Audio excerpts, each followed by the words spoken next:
এই বৈশাখের মতোই রবি ঠাকুরের জন্ম। সোনার আশ্বিনে নয়, হিমের রাতের অঘ্রাণে নয়, ফুল রাঙানো ফাগুনে নয়, এই খর ক্ষিপ্র বৈশাখেই তাঁর জন্ম। এই খ্যাপা বৈশাখের গৈরিক তিলক দিয়েই সাজানো তাঁর জন্মদিনের ললাট। বৈশাখে প্রকৃতির নতুন জন্ম, আমাদেরও নতুন জন্ম এই বৈশাখে, 25শে বৈশাখে, রবি ঠাকুরের জন্মদিনে। দেখতে হয় না ক্যালেন্ডার, জিজ্ঞেস করতে হয় না তারিখটা কবে। আগে থেকেই বুকের মধ্যে সাড়া ওঠে, 25শে বৈশাখ আসছে, রবি ঠাকুরের জন্মদিন।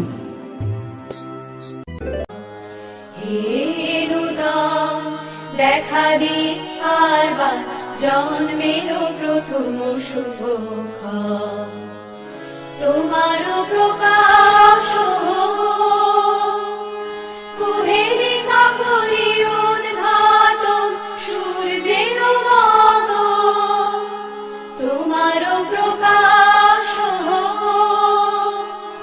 কুহেলিকা করি উদ্ঘাটন সূর্যের মত।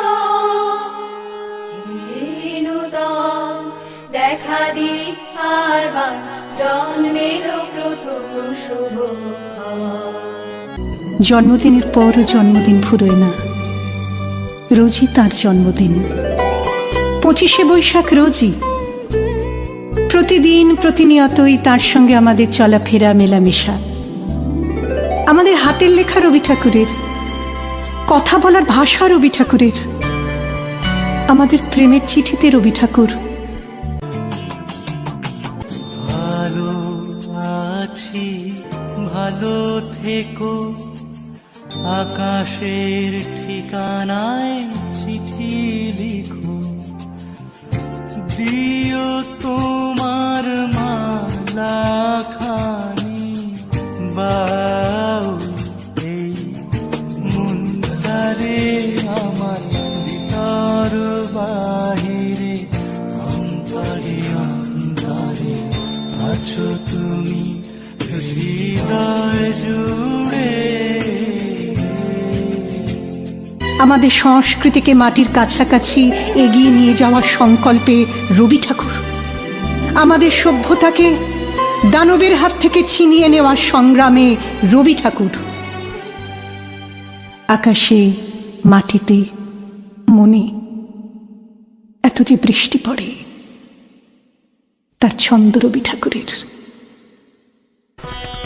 বরিশধরা মাঝে শান্তির বাড়ি, বরিশধরা মাঝে শান্তির বাড়ি, শুষ্ক হৃদয় লয়ে আছে দাঁড়াইয়ে, ঊর্ধ্বমুখে নরনারী,